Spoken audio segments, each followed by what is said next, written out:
Muito bom dia a todos e todas. Nós vamos começar a transmissão do Ipsos Talks em 2, 3 minutinhos, tá bom? Não saia daí até daqui a pouco.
Bom dia, a gente já vai começar em 1 minuto.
Bom dia, sejam muito bem-vindas e bem-vindos a mais um Ipsos Talks.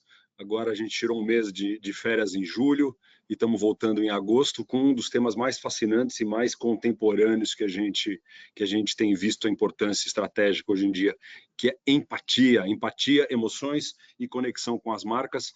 E eu espero que desse talks, dessa conversa que a gente vai ter aqui, fique claro como essa empatia é fundamental em cada elemento, tanto do planejamento estratégico quanto da execução. Eu sou Marcos Cagliari, eu sou CEO da Ipsos aqui no Brasil, e como sempre, a gente vai ter uma agenda que começa com um olhar de contexto, e eu espero também que fique claro por que o contexto é tão importante. A gente não consegue enxergar, conseguir empatia e conseguir essa conexão sem entender o contexto do que está acontecendo. Na sequência, a gente vai ter uma introdução do tema, né, de empatia, emoções e conexão com as marcas, pela Mariana Dipp, que é gerente sênior aqui na nossa área qualitativa aqui na Ipsos. Mariana, muitíssimo obrigado por ter aceito o nosso convite, obrigado por você estar aqui com a gente. E um painel de discussão que a gente está incrivelmente honrado de ter, com o Raoni, que lidera a área de Consumer e Marketing Insights Innovation na L'Oréal. Raoni, que prazer revê-lo, uma honra e um prazer ter você aqui. E a Mariana Pavarini, que lidera a área de CMI na Leroy Merlin. Mariana, mais uma vez, é sempre uma enorme honra ter você aqui com a gente, viu? E a Mariana, que terá feito a apresentação do conteúdo, também vai participar da discussão. E a moderação da Melina Andrade, que lidera a área qualitativa aqui da Ipsos.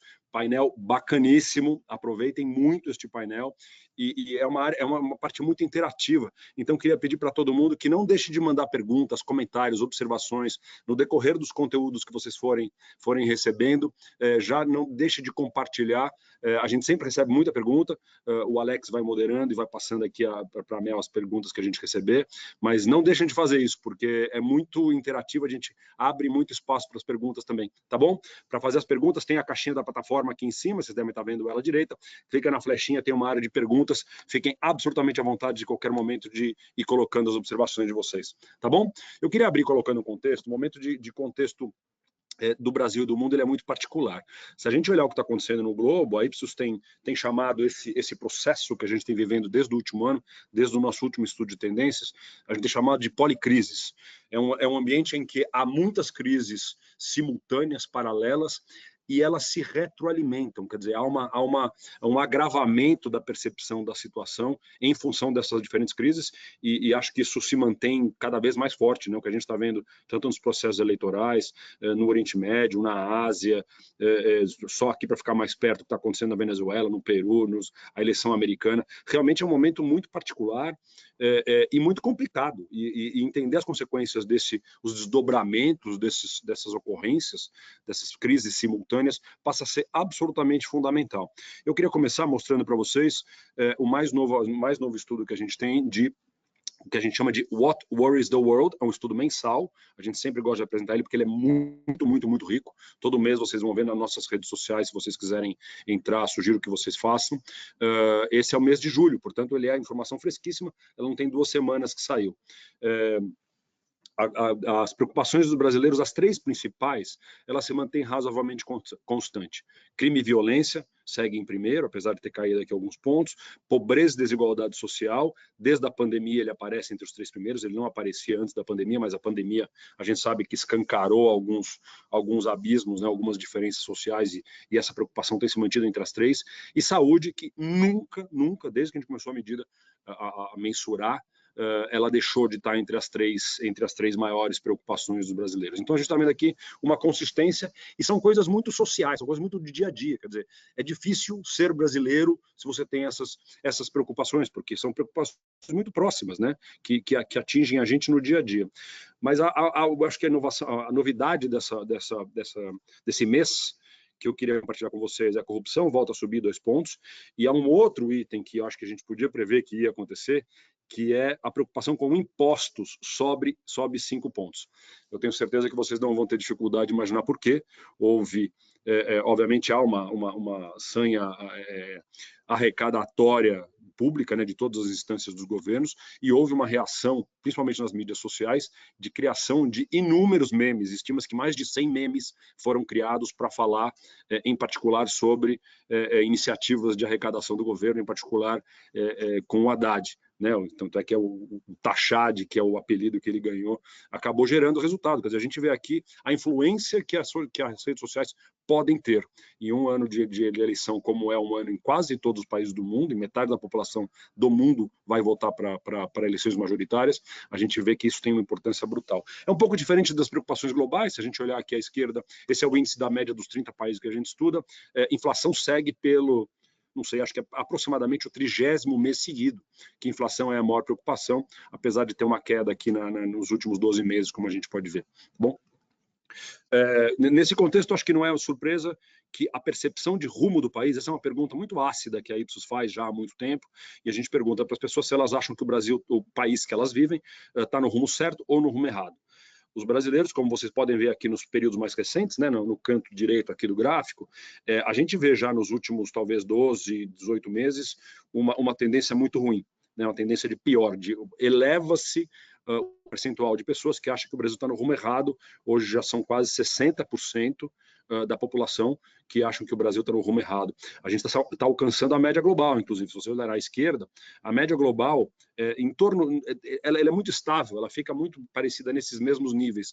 A média dos 30 países que a gente estuda é 62% de percepção do rumo errado, e o Brasil, que estava numa situação melhor desde a eleição, vem atingindo esse número, vem se aproximando dessa média global. Quer dizer, de maneira geral, o mood no mundo ele não é bom, né? Se a gente olhar como um todo, acho que esse número diz bem isso. Praticamente 2 a cada 3 habitantes do mundo acham que que seus países estão no rumo errado. Por que isso é relevante? Eu sempre insisto nisso, porque isso tem muito a ver com o que a gente vai falar aqui hoje. O que a gente chama de rumo certo e errado é uma métrica-chave de contexto. Existem inúmeras outras, tá? Existem várias outras que o índice de confiança que a gente apura, ou o índice de coesão social, enfim, tem várias outras métricas-chave de contexto que a Ipsos apura, e existem outros institutos e outras métricas também. Agora, esses números que são mais macro, né, que são mais gerais, quando eles são aplicados às pessoas, à vida real, às famílias, no seu dia a dia, eles também têm impacto, né? Quando a percepção é negativa, por exemplo, dessas métricas-chave de contexto, há, obviamente, um impacto econômico, como redução de gasto, redução de uma maior elasticidade a preço, as pessoas ficam mais sensíveis a preço, mas há uma porção de outras coisas, as pessoas são mais insulares, são mais individualistas, há mais instabilidade social, elas são mais favoráveis à regulamentação. Então, a gente sempre gosta de analisar esse contexto como um todo, mas como é que isso se aplica? Quer dizer, como é que isso afeta a vida real das pessoas? Isto é empatia, quer dizer, isso é parte do olhar de que a gente advoga, que tem que acontecer no dia a dia, de compreender os impactos dos grandes números, das grandes coisas na vida das pessoas. E eu queria corroborar com um pouco de olhar quantitativo, numérico, por que isso é importante. A Ipsos desenvolveu faz uns 2, 3 anos um novo modelo de sucesso de marca. Quer dizer, há um novo frame que a gente tem atuado e ele tem se mostrado muito, muito preciso e muito relevante, que determina que a escolha da marca é principalmente influenciada por 3 grandes pilares. O primeiro deles é justamente entendendo o contexto. O contexto em que a escolha de uma marca e o seu consumo é feito, ele é muito importante para a escolha dessa marca. A gente aqui falou dos macro contextos, mas a gente tem que pensar também nos micros. Em que momento eu estou, com quem eu estou, qual é a minha situação, qual é a minha situação demográfica, qual é a minha predisposição naquele momento. Então, a compreender aqui tem uma importância muito grande. Com base nessa compreensão do contexto, as marcas podem ajudar a moldar a expectativa. Eu, como marca, me encaixo neste contexto, nessa circunstância, com essas razões. Só que, para a gente conseguir isso, a gente tem que agir com empatia. Esses 3 pilares têm se mostrado absolutamente essencial nesse frame que a gente traz. E eu queria quantificar um pouco, né? À medida em que entender o contexto e moldar a expectativa afeta a escolha da marca, agir com empatia permite que as pessoas recebam as mensagens. Se você não tem empatia, as mensagens não são transmitidas eficientemente. Numericamente, e esse estudo ele é real, esses números são reais, entender um contexto responde por mais de metade das escolhas da marca, moldar a expectativa aproximadamente 1/3, e a empatia é o que viabiliza isso. 16% das escolhas da marca são considerando justamente a sensação de que esta marca me entende e entende a minha necessidade naquele momento. E aqui eu mostro um exemplo disso. Esse é um estudo que vem da nossa área de Creative Excellence, que é uma área que só avalia execuções criativas, comunicação. Foi feito com base em mais de 1.700 execuções criativas, né? Portanto, 1.700 publicidades, peças publicitárias, por exemplo, e o que a gente vê aqui é que empatia hoje é inclusive mais importante na eficiência de uma peça de comunicação do que a própria criatividade. Peças que têm empatia e criatividade respondem por 20% mais de eficiência. Quando você tem baixa criatividade e alta empatia, também é um índice superior de 4%, ou seja, empatia hoje é de longe o pilar. Se você tem que priorizar algo no seu processo de comunicação ou inovação, por exemplo, ou experiência, empatia passa a ser aquela variável mais importante. A gente que consegue confirmar isso numericamente, inclusive, e em todas as categorias, né? Eu citei aqui 16% que eu citei, é a média nos países em que a gente fez isso, são 8 países, de várias categorias. No Brasil, onde a gente fez esse estudo também para validar, todos eles são mais de todos os casos que a gente estuda, a empatia responde por mais de 10% do processo de escolha.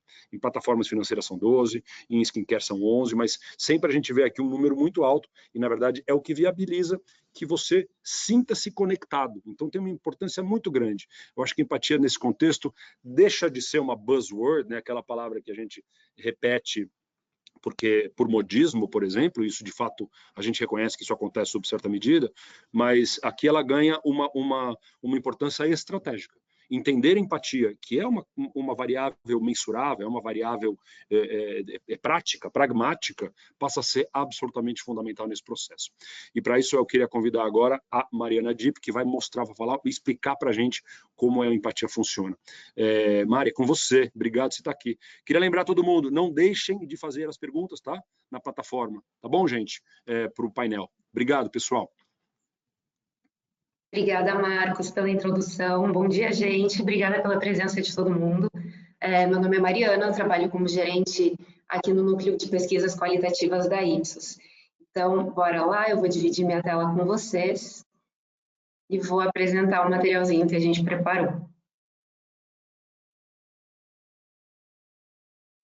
Bom, acredito que vocês já estejam vendo. Eu adoro falar sobre esse assunto, então hoje a gente vai conversar um pouquinho sobre empatia, sobre emoções, o que são emoções, como elas são entendidas e como elas são interpretadas em todo o mundo. Principalmente quando a gente pensa em diferentes culturas e diferentes idiomas. Além disso, a gente vai conversar também sobre o poder de conexão estabelecida com as pessoas e o impacto que isso pode trazer para as marcas. Mas antes de começar, eu lanço aqui uma pergunta que, na verdade, é uma reflexão. Quero que vocês pensem como consideraram as emoções nas últimas pesquisas ou nos projetos mais recentes de vocês. Porque as emoções, como a gente sabe, são muito importantes e vão direcionar a tomada de decisão. Por isso, é crucial entender como o consumidor se sente. E aí a gente entende que as emoções desempenham esse papel crítico.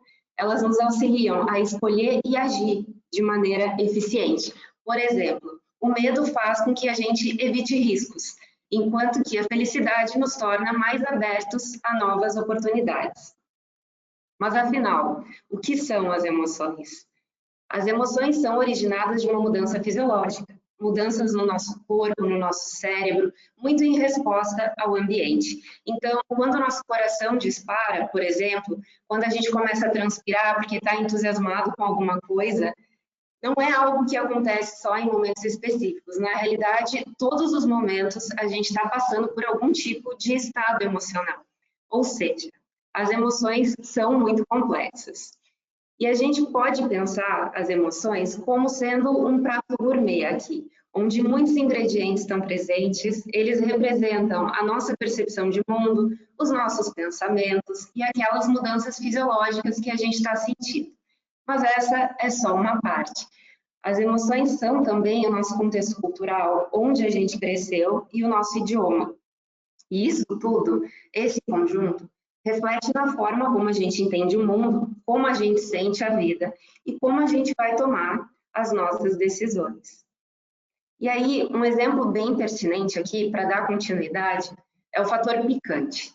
Em qualquer parte do mundo, o picante é essa sensação de queimação na boca.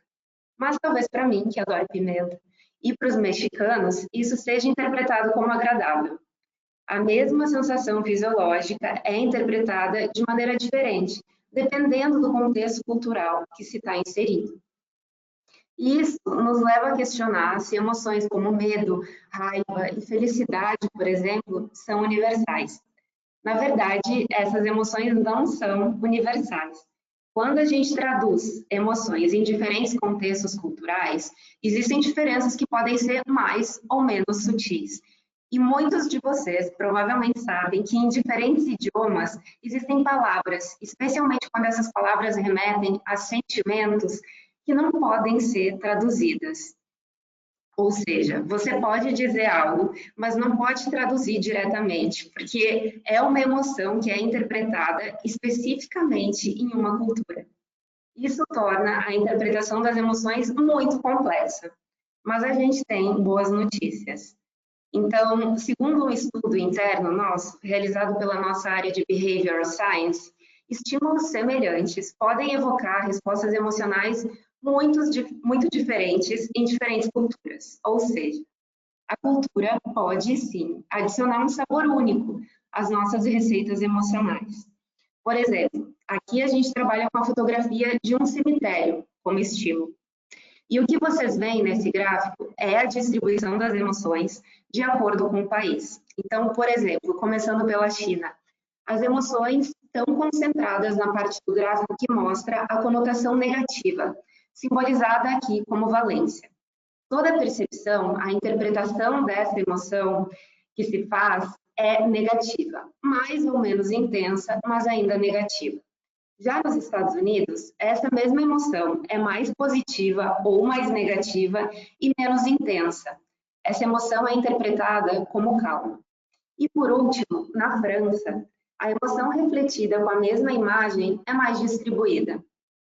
Então é muito interessante ver essas diferentes aplicações. Com isso, obviamente, que a gente desenvolve muitas pesquisas, justamente para entender como a gente pode interpretar emoções em diferentes tipos de contexto.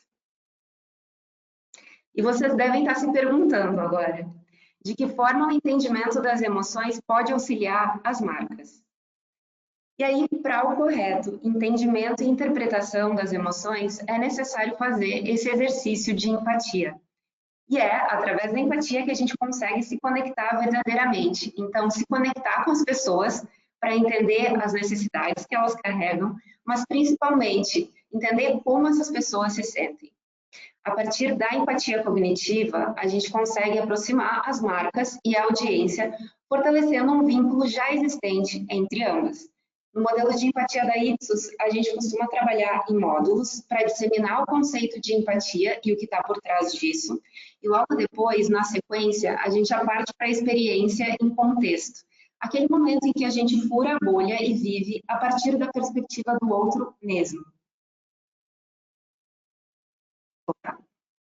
E o viés da empatia cognitiva é justamente calçar os calçados do outro para entender a sua realidade e, a partir disso, agir para melhorar a experiência, seja em relação a um produto, seja em relação a um serviço.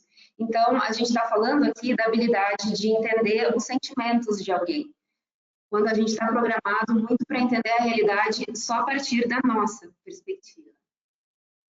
E aí, empatia é sobre conexão, sobre aproximação, sobre fortalecimento de vínculos. Então, o que a gente propõe aqui é pensar como o outro pensa, perceber, sentir as emoções da forma como as pessoas sentem, mas mais do que isso, é se aproveitar também do contexto cultural, é ler todas essas emoções exatamente do jeito que elas são e fazer o que não está ao alcance dessas pessoas. Então, a gente está falando aqui sobre algo como ir além, justamente atuando enquanto pesquisadores que somos e fazer aquilo que essas pessoas não têm poder de ação para fazer. Falando em contexto, é fundamental entender esse mundo em mudança, onde existe a necessidade de reconhecer a importância de públicos subrepresentados. Então, mapear demandas, desejos desconhecidos até então. E a Ipsos faz o convite a jogar luz a essas minorias marginalizadas, o que a gente chama aqui de margens vibrantes. Então, todos aqueles públicos que não são a nossa maioria dominante. Recentemente, a gente lançou esse Point of View justamente abordando essa temática, e depois do Talks a gente vai disparar um link para vocês com acesso a esse e outros materiais. É usando o poder da empatia que a gente conhece e mapeia aspectos novos ou diferentes para estabelecer diálogo com aqueles que até então não tinham voz ou tinham pouca voz no mercado. E aí é dessa forma que a gente vai conseguir se apropriar de novos espaços ou novas oportunidades e ganhar relevância junto a esses públicos. Aqui a gente traz um estudo de caso, um projeto interno, justamente para dar voz a um público muitas vezes esquecido ou invisibilizado, que são os adultos maduros. Então, nesse mês de julho, a gente iniciou esse projeto bastante especial. Na verdade, se trata de um acompanhamento, a gente vai continuar o projeto nos próximos meses e a gente tem por objetivo aprofundar a conexão com consumidores de 60 a 70 anos. para a gente fazer novos aprendizados sobre o target. A gente rodou, então, algumas in-home visits, foram bastante ricas, foram momentos de pura proximidade, de pura empatia, e esse foi o primeiro passo, que começa a contar a história do que a gente pode construir com esse público e inspirar as marcas. Em breve, então, a gente vai soltar um paper para vocês com mais informações sobre esse projeto. Para fechar, então, a nossa exposição, antes de seguir para o painel, eu deixo aqui 4 pontos importantes sobre essa temática. A empatia como ferramenta poderosa para aprofundar o conhecimento, promover a cultura de empatia e fomentá-la dentro das empresas, mapear necessidades e tensões genuínas para se conectar profundamente com o público e reconhecer as margens vibrantes para expor oportunidades de crescimento.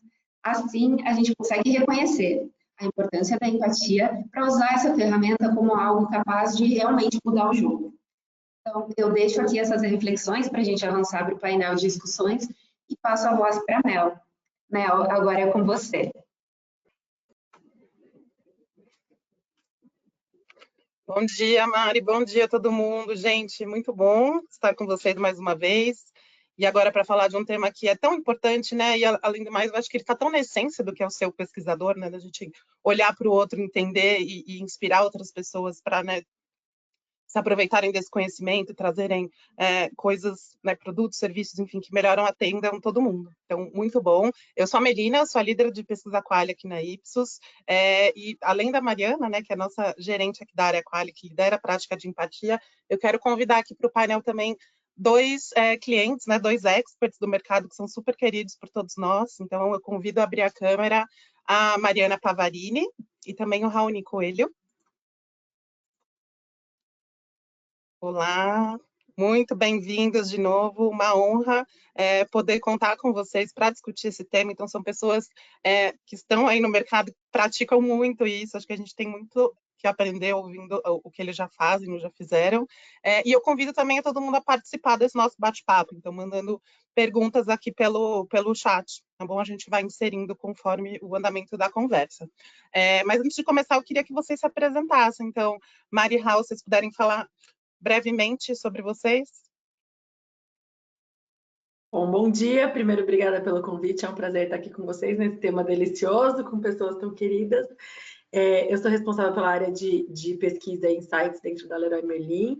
Trabalho lá há 6 anos e a Leroy tem essa cultura da empatia. A gente vai trazer um pouco do exemplo, mas eu acho que isso faz parte da cultura da empresa, assim, de estar conectada com esses consumidores e se conectar também com os parceiros, com os colaboradores. Eu acho que isso também faz parte da cultura e da agenda da Leroy Merlin lá dentro. Perfeito. Raul?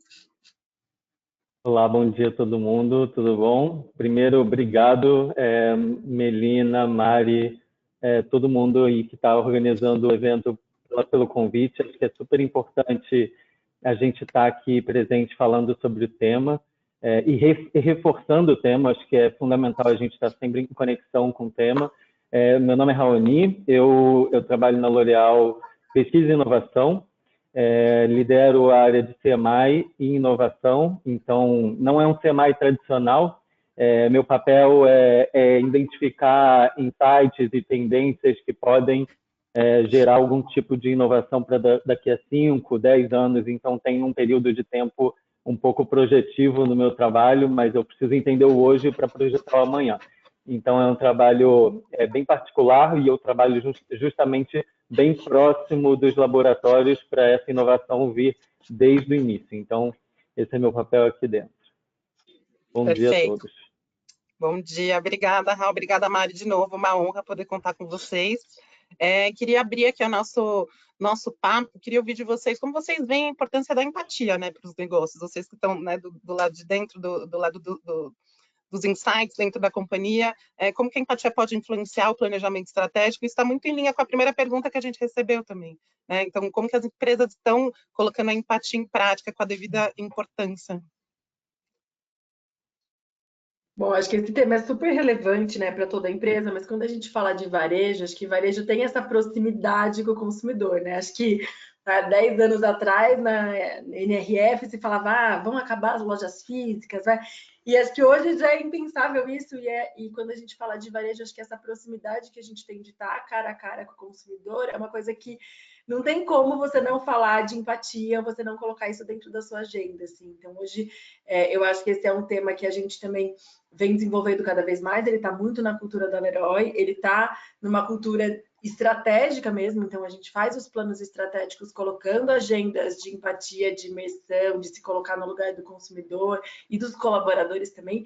Então eu acho que ele tem uma importância bem grande e acho que é impensável falar de varejo sem falar disso, assim, porque é essa conexão com o consumidor no dia a dia. Para mim, assim, não existe negócio sem cliente, né? E para mim não existe cliente satisfeito, um negócio bem sucedido sem um cliente bem satisfeito, né? Então, eu acho que a partir do momento que as empresas começam a olhar para as necessidades dos seus clientes, é o momento que ela precisa ter esse olhar empático, né? Esse olhar de aproximação e que a Mari colocou muito bem, de conexão. Eu acho que empatia ela vem muito... não é só se colocar no lugar do outro, porque às vezes é difícil a gente se colocar no lugar do outro. Acho que tem muito sobre a gente se conectar. E quando eu olho de empatia, eu gosto muito de fazer um paralelo com dois pontos principais, que um é observação, né? Não tem como você ser empático se você não observar, e observar o que está sendo dito e o que não está sendo dito, o que é muito difícil. E o outro ponto, para mim, é a experiência, né? Que ali é o momento que você vai tentar se colocar no lugar do outro, né? Que você vai viver de alguma forma aquela realidade.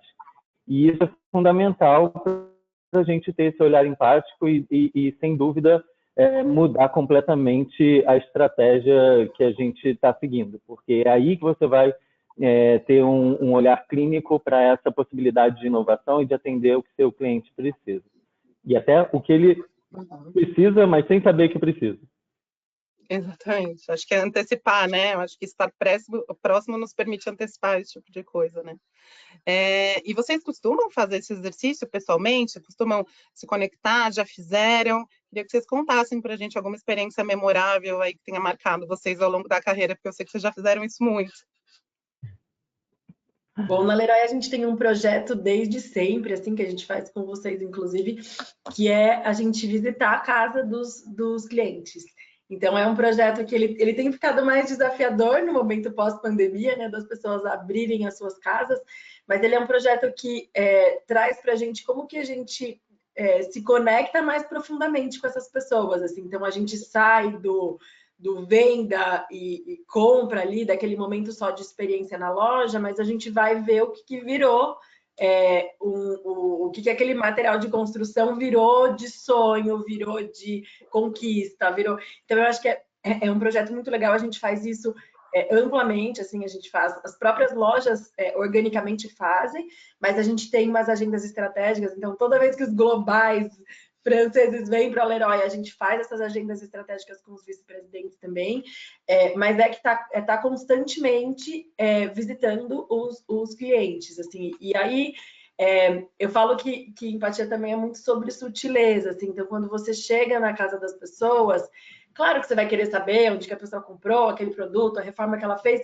mas você vai também se conectar com outras coisas, assim, de como é a casa dessa pessoa, de como que ela vive, de quais são os medos, as preocupações dela, qual que é a relação dela com a casa dela, quais lugares ela gosta mais, quais lugares ela gosta menos e por quê.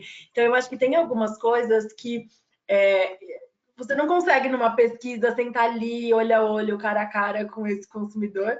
E acho que tem uma coisa que coroa um pouco a empatia, né? A gente, quando faz essas visitas, a gente tem até um incentivo financeiro para as pessoas para participarem, para abrirem suas casas, mas tem uma coisa que a gente leva uma orquídea para a pessoa, e para mim isso é tão simbólico, assim, de você chegar lá com uma flor para a pessoa, porque é um pouco como a gente recebe nossos amigos, né, que levam uma flor para casa das pessoas.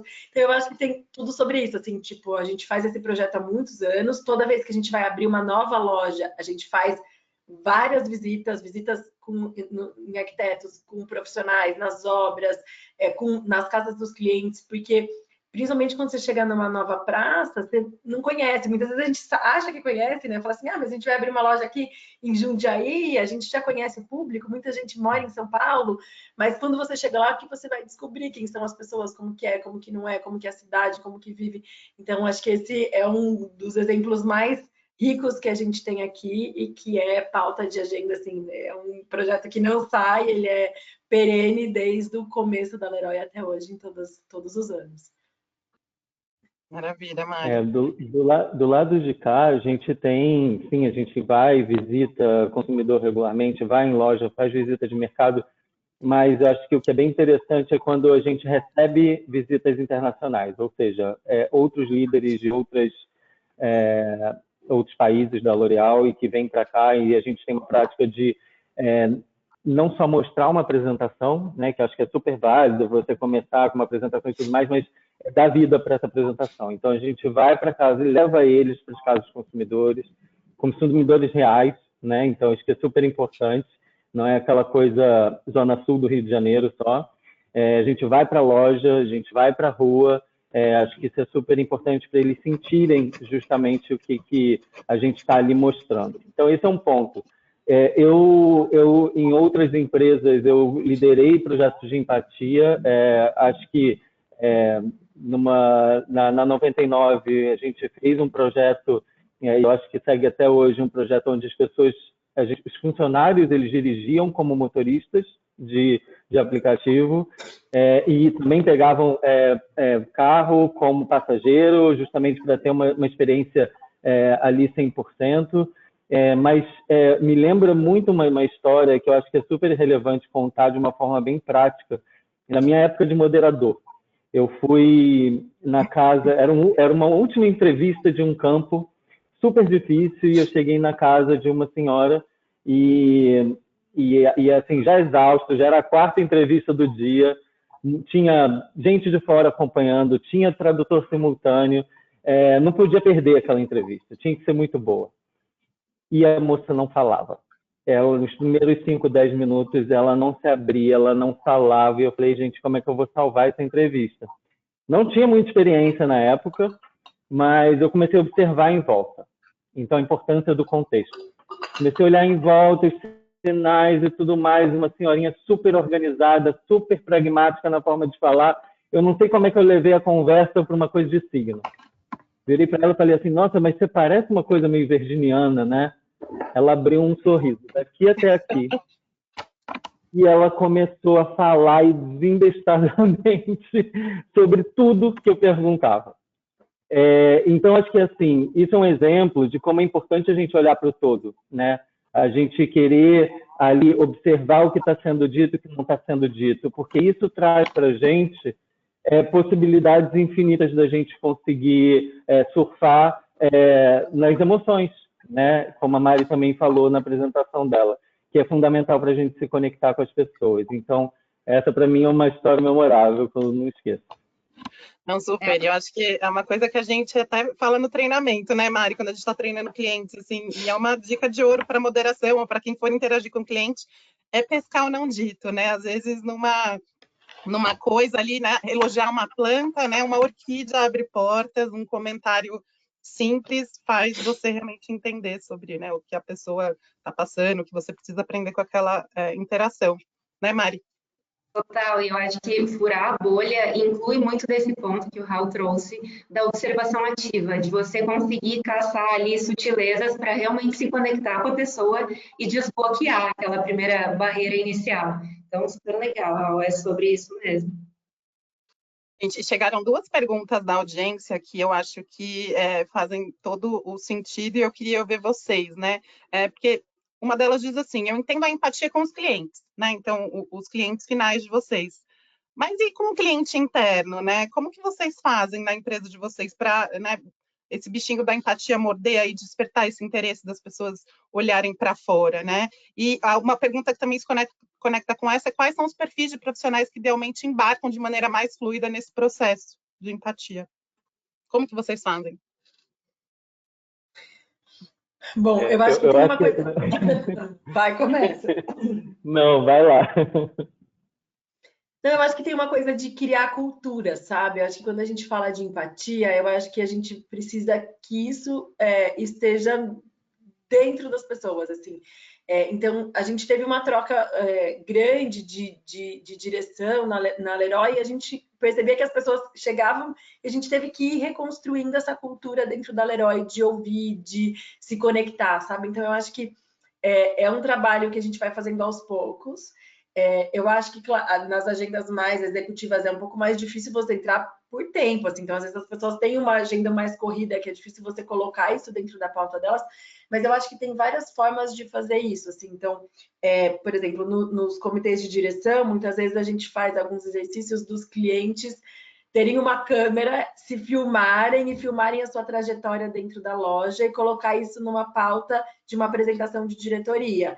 Então, é uma maneira de você se conectar com esse consumidor, com ele contando um pouco como está sendo a experiência dele, o que ele está vendo, o que ele não está vendo, o que ele está gostando, o que ele não está gostando. É sempre um frio na barriga para a gente de insights que está fazendo, né? Esses vídeos, mas é uma maneira de você entrar dentro dessas reuniões de uma maneira um pouco mais orgânica, do consumidor trazendo muito da experiência dele, sem naquelas caixinhas que a gente está acostumado a olhar. Mas eu acho que é isso, acho que você tem que ir criando essa cultura, assim. Eu acho que quando você vai mostrando que todo mundo faz isso, eu acho que você começa a ganhar mais seguidores dentro desse movimento. Acho que quando as pessoas começam a ver os resultados disso, eu acho que também elas começam a ver relevância. A gente está com um projeto agora que a gente está com um desafio das pessoas conversarem com os clientes que estão saindo da loja sem comprar. Parece uma coisa boba, assim, tipo, o cliente está saindo sem comprar, converse com ele. E aí tá sendo transformador para algumas pessoas, assim, tipo, eu tô conversando com o cara, eu tô descobrindo coisas que eu não sabia, eu tô conseguindo reverter uma venda que eu não tava vendendo. Então, acho que é isso, assim, acho que a gente tem que dar esse empurrãozinho para as pessoas se conectarem entre elas. Acho que mostrando isso da cultura, eu acho que faz parte. E eu acho que também, como a empresa tem um olhar de empatia com os próprios colaboradores, eu acho que isso influencia também. Você enxergar que não é só uma coisa da porta para fora ou só para os clientes. Eu acho que quando você vê que essa empatia também está no dia a dia do colaborador, isso ajuda a ele entender esse todo, sabe? Então, acho que é um pouco sobre isso. Bacana. Acho que essa coisa da cultura é bem isso mesmo. Porque, assim, se não tem... E aí, adicionado à cultura, eu acho que tem uma questão de relacionamento, né? Que, para mim, é básico.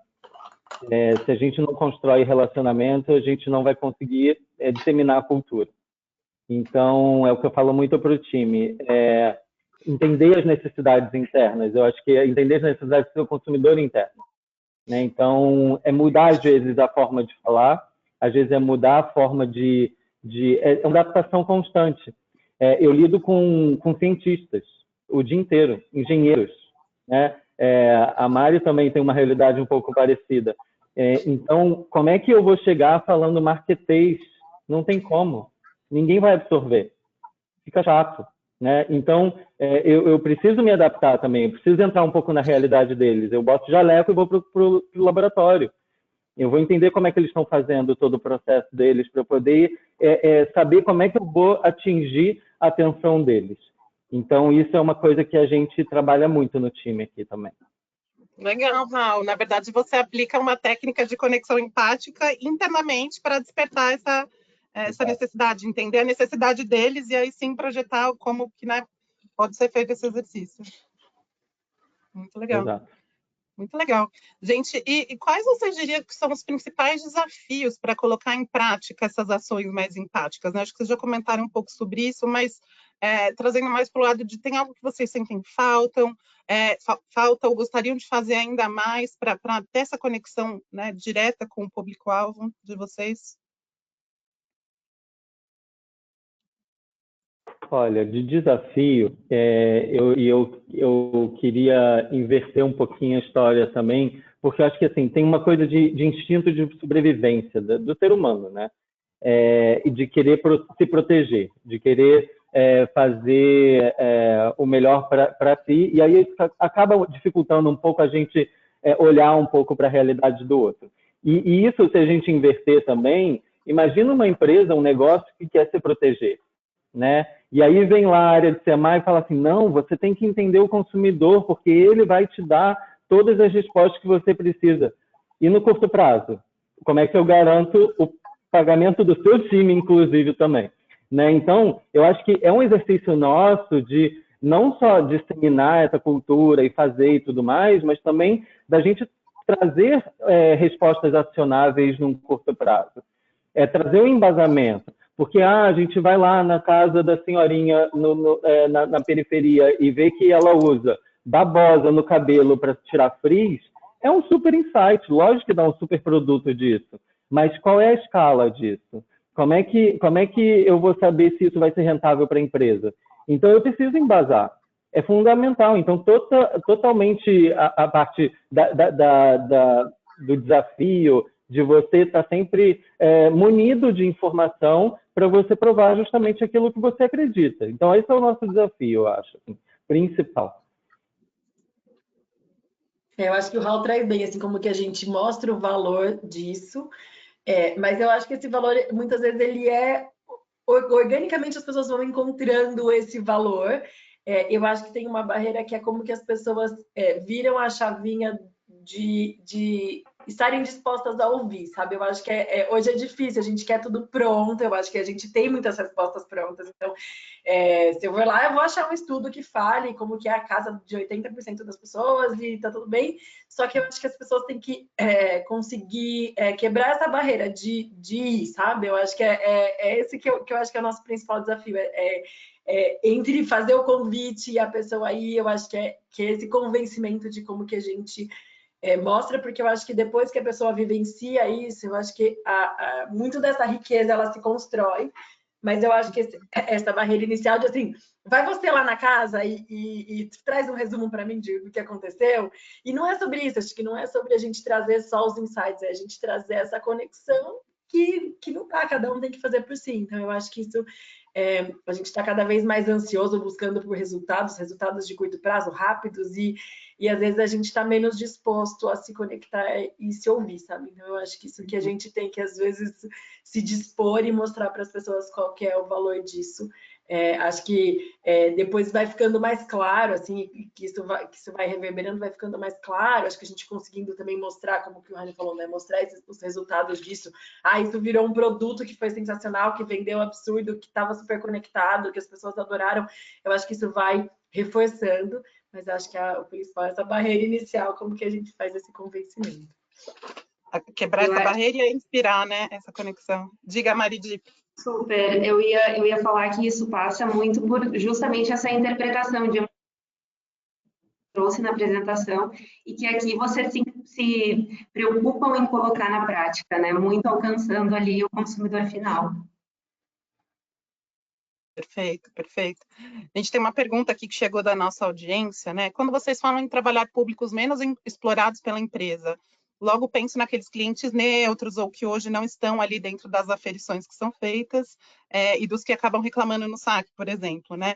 Esse seria um bom caminho, né? Queriam exemplos. Vocês, eu sei, né? Já tem algumas práticas nesse sentido, eu queria que vocês contassem, o que for possível, para inspirar aqui a audiência, né? Então, ações fora do padrão, fora daquele target mais fácil de sempre, que a empresa sempre ataca, né? Como que a gente pode atacar, entre aspas, esses públicos? Bom, acho que a gente tem alguns exemplos de como que a gente, não é necessariamente um exemplo com o cliente, mas como que a gente vai para o que não é óbvio, né? Acho que o Rio Grande do Sul foi uma grande tragédia, né? Acho que a gente teve muitos colaboradores impactados, clientes impactados, fizemos ações mais básicas de doações, de deixar as nossas lojas como centro de distribuição para as doações, mas acho que a gente tem alguns outros exemplos que são interessantes. A gente está construindo 500 casas para essas pessoas, então a gente está ajudando na construção, e aí dentro desse projeto a gente está capacitando mulheres para aprenderem a construção civil, para poderem participar da construção dessas casas. Então, eu acho que isso é uma coisa que às vezes, é o caminho menos óbvio, assim. Então, você capacitar mulheres para participarem da construção civil e desse projeto, que é um projeto tão importante. Então, eu acho que isso vai como que a gente encontra oportunidades também para frentes que a gente acredita, que é o empoderamento da mulher, por exemplo. Então, acho que encontrar também esses caminhos de como que a gente efetivamente ajuda e contribui para esses valores que a gente tem, né, de diversas formas. Então, esse é um dos projetos que a gente tem dentro dessa frente que eu acho que ajuda, assim, não só colocar a mulher na comunicação, colocar essas minorias dentro das comunicações para reverberar mais. Eu acho que tem algumas coisas que são como que a gente também faz algumas ações que são não só para o cliente final, mas algumas ações que empoderam também nossos parceiros. Acho que tem outras coisas desses públicos minoritários que eu acho que a gente tem uma preocupação com pessoas que tenham alguma deficiência, enfim, e como que a gente traz essa acessibilidade dentro da nossa loja, porque o momento desse sonho da construção da casa é um momento que tem que ser partilhado com todo mundo. Então, a gente fez com a construção de carrinhos adaptados para cadeira de roda, que eles pudessem ser acoplados nas cadeiras de roda, as pessoas conseguirem comprar. Também essas cadeirinhas que tem de criança, sabe, dentro do carrinho, a gente também fez algumas cadeiras de adultos, para adultos que têm enfim, que também precisem disso para uma locomoção. Então, eu acho que isso também faz como que a gente tenha um olhar sobre esses públicos dentro do negócio, fazendo com que eles se sintam parte da construção, da sua compra. Então, é como que a gente olha para isso. É uma macroempatia, né? Perfeito. Para você, Raul. Bom, do lado eu não lido com marcas, né? Então eu sou unbranded, mas eu acabo trazendo um pouco do meu desafio aqui, e aí até um pouco linkado com a pergunta anterior dos desafios internos, de como, né, se manter relevante. Eu tenho algumas práticas e no final do ano passado, eu envolvi todo o time de TI e o time de comunicação num projeto de final de ano. Então, eu sentia que eram áreas desconectadas e que, eventualmente, né, poderia ter um pouco mais de sinergia comigo em algumas questões. E meu time, a gente desenvolveu um vídeo de final do ano falando sobre os principais insights de inovação que a gente teve ao longo do ano, produzido junto com o time de TI e de comunicação. E hoje, assim, na prática, esses times veem algum tipo de necessidade, eles vêm atrás da gente para falar de consumidor, para fazer algum tipo de chamada, fazer alguma... Então, assim, é justamente você aproveitar oportunidades que você tem dentro de casa e engajar com coisas que você, de repente, nem imagina. Eu poderia ter contratado uma agência, né? Eu poderia ter feito uma coisa com um fornecedor externo, mas eu aproveitei as pessoas que estavam aqui e isso me facilita muito mais a vida no dia a dia hoje, em diversas frentes, né? Seja no dia a dia de um estudo, que eu preciso de uma aprovação do time de financeiro, que participou de alguma ação minha anterior, como até do time de TI para fazer alguma adaptação em alguma plataforma de algum estudo. Então, áreas que de repente a gente acha que não tem muita relação, mas a gente precisa encontrar essa sinergia de alguma forma também. Uhum. Essa sensibilização acaba sendo proveitosa para todo mundo, né? Para o negócio como um todo. Se cada um conhecesse um pouquinho mais, né, do que o outro faz e se importasse com isso. Não, e essa sensação de fazer parte, né? Imagina, um time de TI super conectado com a coisa tecnológica e tudo mais, e de repente está lá ele sabendo quantas vezes a mulher brasileira toma banho por dia e quantos produtos ela usa. Para ele faz total diferença, né? Ele se sente cada vez mais parte da empresa e do negócio. Com certeza, com certeza. Que legal. A gente está falando aí de empatia de dentro para fora, realmente construir uma cultura de empatia muito legal, gente. É sobre conexão, proximidade, fortalecimento de vínculos mesmo. Muito legal. Mari, chegou uma pergunta aqui da audiência que eu acho que gostaria de ter o seu ponto de vista, né? Então, eles estão perguntando para a gente como vocês utilizam as redes sociais a favor para avaliar essas nuances emocionais e mudanças de percepções culturais em nossos projetos. Como a gente utiliza as redes sociais? Bom, Eu acho que é inegável falar que as redes sociais hoje fazem parte da vida do consumidor e acho que a gente tem boas alternativas aqui dentro da Ipsos para explorar isso, que é essa EA. A gente trabalha com uma ferramenta chamada Synthesio, que faz, na verdade, uma grande varredura das redes sociais. Então, o que as pessoas verbalizam nessas redes? De que forma elas se colocam? De que forma elas se expressam? E a gente consegue fazer essas leituras e depois, claro, com análise em cima, com o nosso ponto de vista, estruturar um relatório e levar para as marcas, enfim, tudo que a gente consegue construir em relação a isso. E, no paralelo, a gente tem também outra forma de abordagem, digamos, que são as comunidades online. Então, os consumidores se expressam ali numa plataforma online super estruturada, de forma com que o cliente também consegue acompanhar todas essas interações entre moderador e consumidor para fazer essas leituras de emoção, de sentimento. Então, eu diria que esses são dois exemplos bem importantes que a gente consegue trabalhar aqui dentro. Uhum. Que as comunidades acabam usando a lógica da rede social, né, de interação, de troca, que elas podem estar super dentro dessa jornada de empatia, né? Então, acho que nos nossos programas a gente leva muito isso em consideração, né? O quanto diferentes formatos, né, diferentes ferramentas de pesquisa ajudam a conexão, e isso muda em cada caso, em cada realidade de empresa. Gente, tem uma última pergunta aqui, que é mais uma reflexão, né?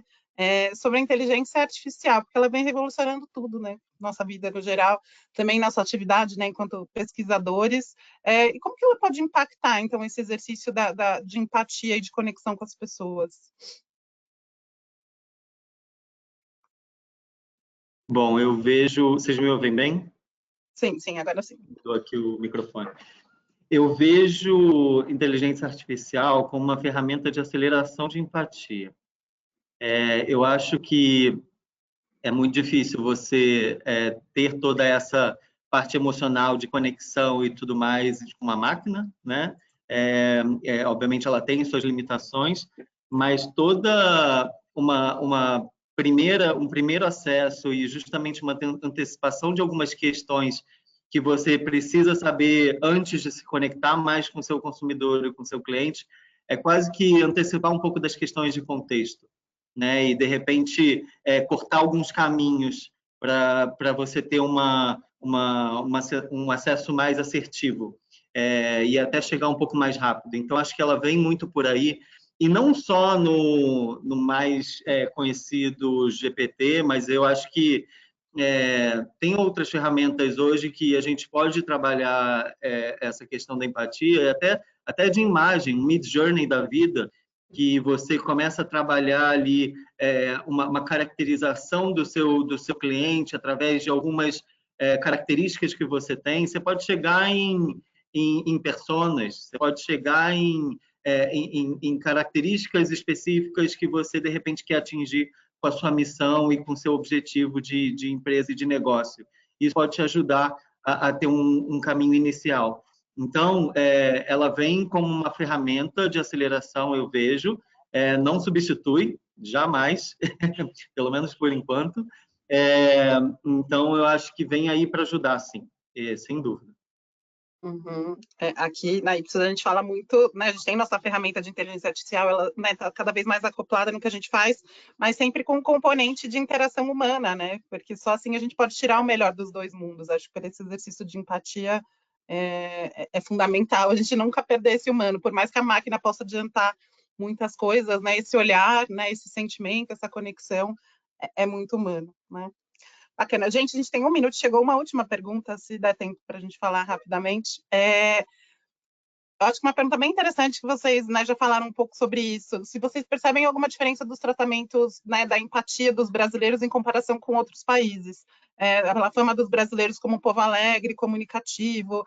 Já viram alguma diferença em pesquisa? E aí, pensando também no público, que vocês já receberam pessoas, né, de fora para fazer essa conexão, vocês veem que tem uma diferença ou não? Eu enxergo que sim, eu acho que a gente tem algumas... É engraçado, quando a gente faz essas visitas na casa de consumidores, né?